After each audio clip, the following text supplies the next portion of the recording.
Hey y'all, Mike here with Raider Dog Ranch. Today I wanted to do a review on this Eufy dual camera pan tilt zoom security camera. I picked this up on an Amazon deal, just had Amazon days. I'm not sophisticated enough to do the fancy on the fly, like as you see them, throw them up on the screen, maybe one day. But now I'm just a consumer. I go out and buy stuff and then I review it with you guys later. So I'm sorry that I can't review it with you guys early enough to get the deals, but nonetheless, I wanted to review this with you and see what I think about it. So my purpose for this camera is I've got some property that right now just has an RV out there, and we have some trail cameras, cellular trail cameras, to keep track of anything that's going on out there, the deer, the wildlife, but also a kind of a security setup so that we can see if anything's going on.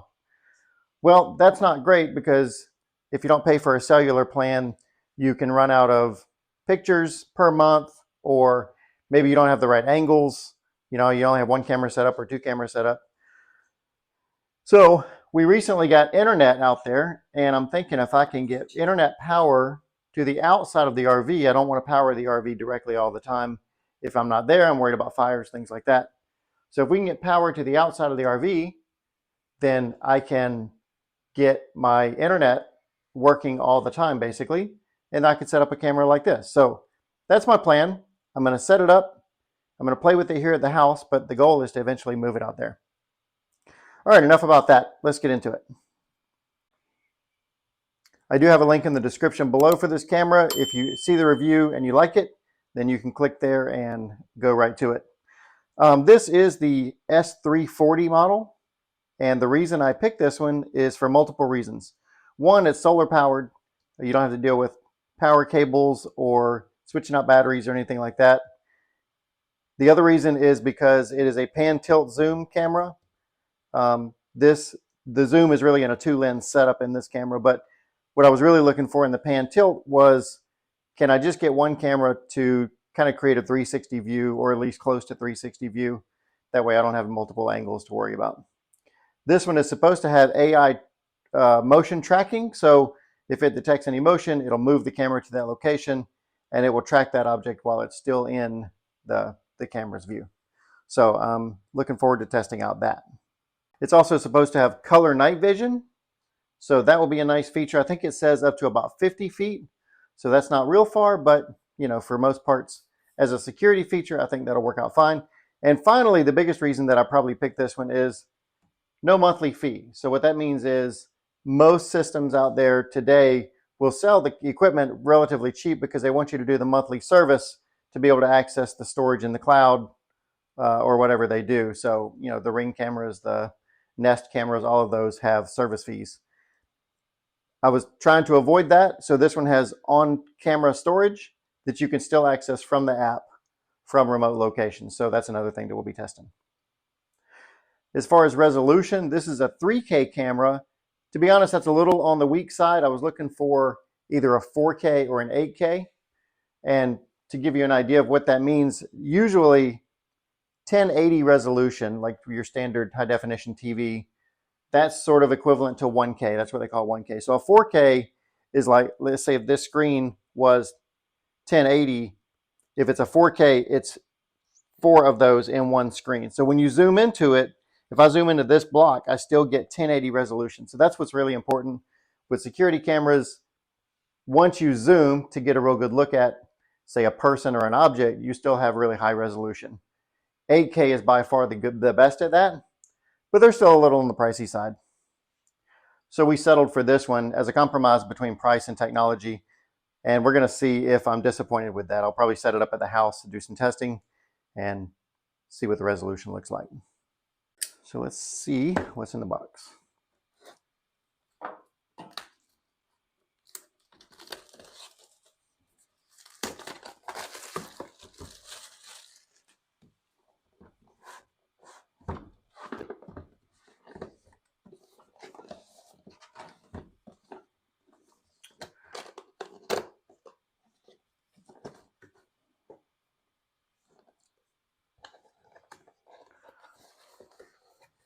Little foam protective cover.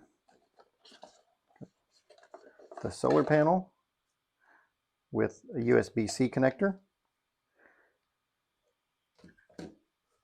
Move the box over here.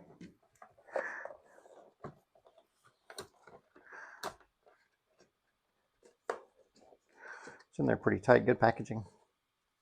Yeah, it's got pretty good weight to it. Set this like that. And of course, cables, mounts.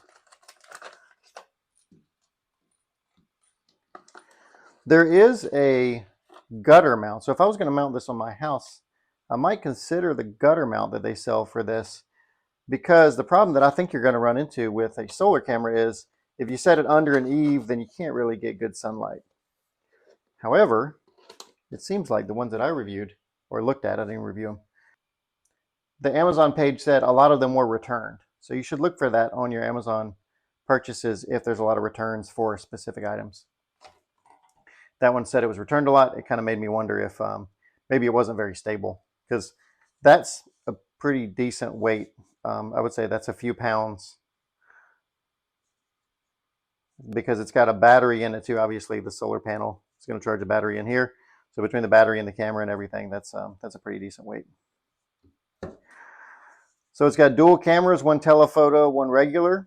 It records and monitors both of those at the same time. It's got a light for night vision, and this is probably infrared or motion detecting or both.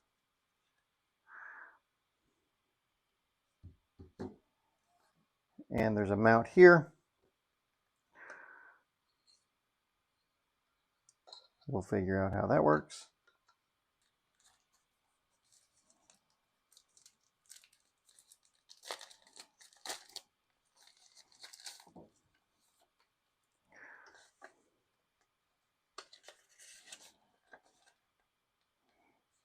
So there's the app. You can charge it directly before you use it. Probably a good idea before you mount it in your location. Some specifics about mounting, how you mount the solar panel. So the solar panel does come with this extra long cable. So if you need to, you can mount it on device. I think it goes something like this.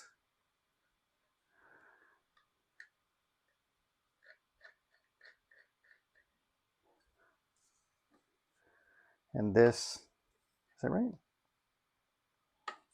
Yeah, I think this will screw into these two holes and mount there. And then, because what the box shows is basically something like this. But obviously, like I say, you can separate that and move that wherever you need it if you need better angle at the southern sky, which is how a solar panel should be mounted. And then you've got yet another USB-C charging cable. I know you need one of those. Nobody has 1,000 of these running around, right? USB-A to USB-C. So we're going to get this charged up and take it out and demo it. See you in a bit. First, we're going to get it connected to the home network. See, I picked the home, select the device, connect it to the Wi-Fi network, and then you hold down a sync button on the camera itself. It's going to go into discovery mode. Okay, now it's going to generate a QR code on the phone, and you're going to point the camera. You see that's on my phone, and now I'm going to point the camera at that. That's a pretty clever way to sync these things. You're going to wait to hear 2 beeps, as you see on the bottom. Okay, now it's connecting, and it added. Right now it's on the home network. You can tell it, where it is, just to give you an indicator. If you have multiple cameras, you can say one's in the backyard, one's in the front yard, whatever. You're going to go through some of the settings for, now you can see it's connected, and we're getting alerts. And right now the camera is still in my office. I haven't taken it outside. This is all part of the setup process. Tells you how to mount it. It does say mount the camera 7 to 10 feet. That is important. I learned later. You don't want to set it low, because it can't really pan up much higher than, I don't know, I guess you call it line of sight. So if you're mounted at 5 feet, you can't really pan out, else you'll see that in the video. And now it's ready to go. This is where I decided to mount it for testing in the backyard on one of the posts. This is facing northwest in my yard. I didn't really have a good position to face the southern sky, which is how you should face a solar panel to get the optimum charging efficiency. Notice that I put it about 5 feet high, probably. It's about eye level, so I didn't get the optimal span that you would normally get by putting it up 7 to 10 feet as recommended, but it worked fine for my testing. Now it just turned. And now that it's got me, it's going to track me all the way back around. It has almost 365-degree view. I can't really show you that because of how that camera is fastened onto the pole. But if I rotate it all the way, it does rotate all the way until it basically faces the pole in both directions.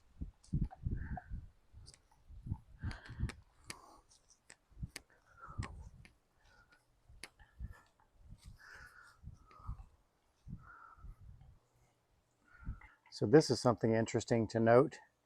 It doesn't say it should do this, but I was curious if it would pick up audio, if it was directional audio, could it turn and look in a direction that it hears a sound? It does not do that. You can see right now I'm standing directly behind it, talking to it. It is not identifying me until I get into the path of motion. All right, we're going to do some nighttime testing. You can see those porch lights are on right now. We'll test it first with the porch lights. I'm going to go back out to my spot at 25 feet away. Something scared me for a second. So I can't tell for sure if it's pointing at me. You can see the infrared light. The motion detector is there. I'm sure it is working. I've watched it a few times. It does track usually. Yeah, you can see the light is staying on me.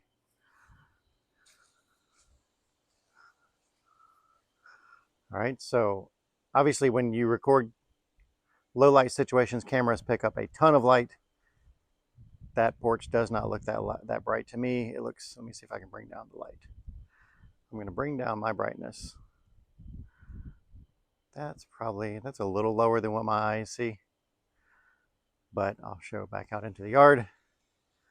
That's kind of what I see. I'll zoom back out. So I can't tell how good this looks through the lens, but this is what the yard looks like.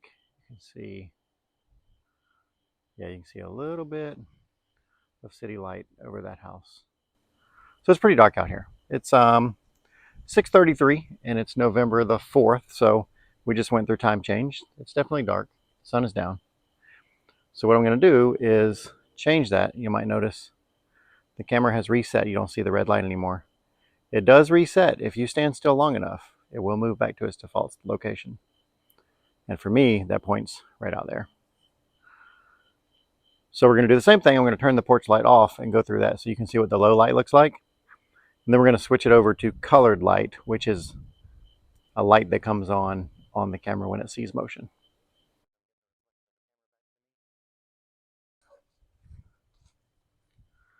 It looked like the red light was off for a second. I don't know if it was tracking on me or not. I'm getting the notice on my watch that there is detection of motion. So I'm assuming it sees me. Walk over this way.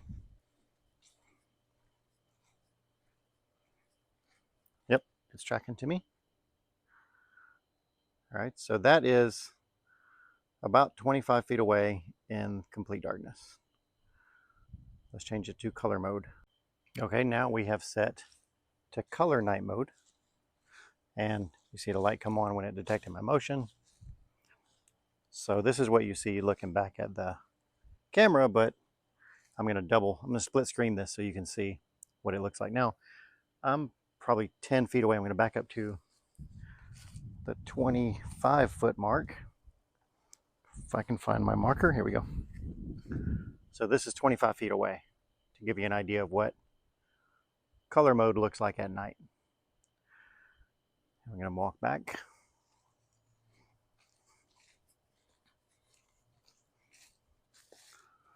So the light went out, which means it lost me, I think.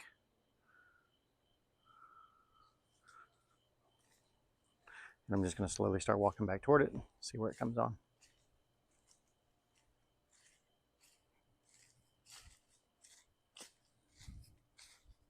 So here's another thing I noticed. It came on, but if you walk straight at it, it doesn't seem to detect motion. You have to walk across the camera view. Let's see if I can replicate that. Okay, and you see the light is off. And I'm in the same spot, walking straight at the camera. Let's see how close I get if it ever comes on.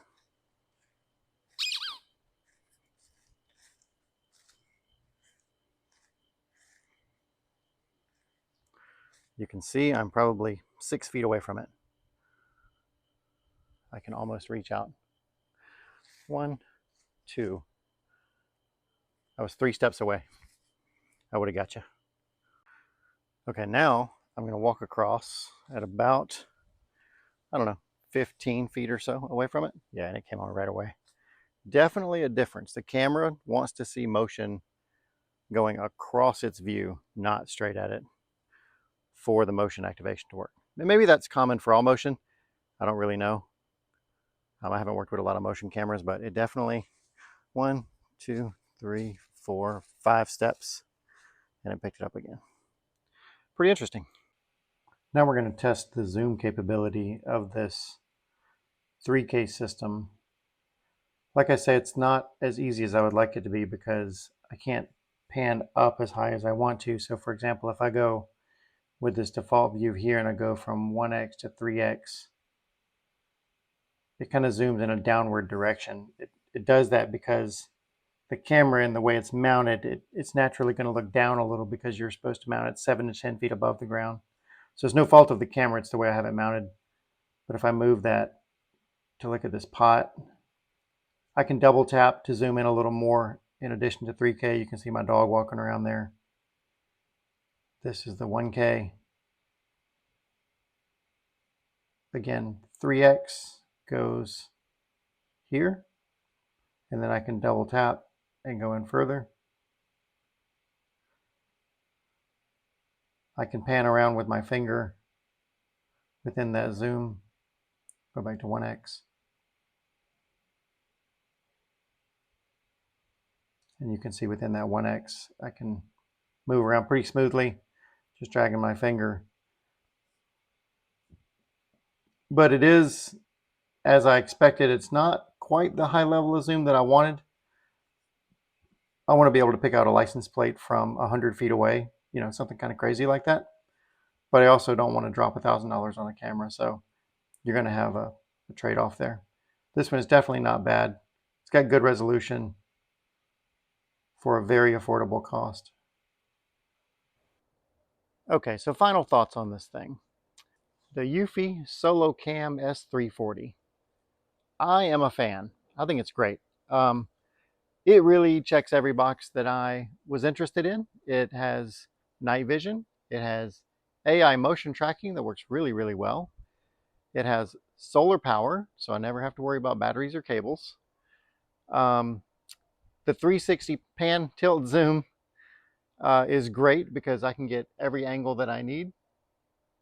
And finally, there's no contracts and no cloud stored data. Everything is stored locally on the device.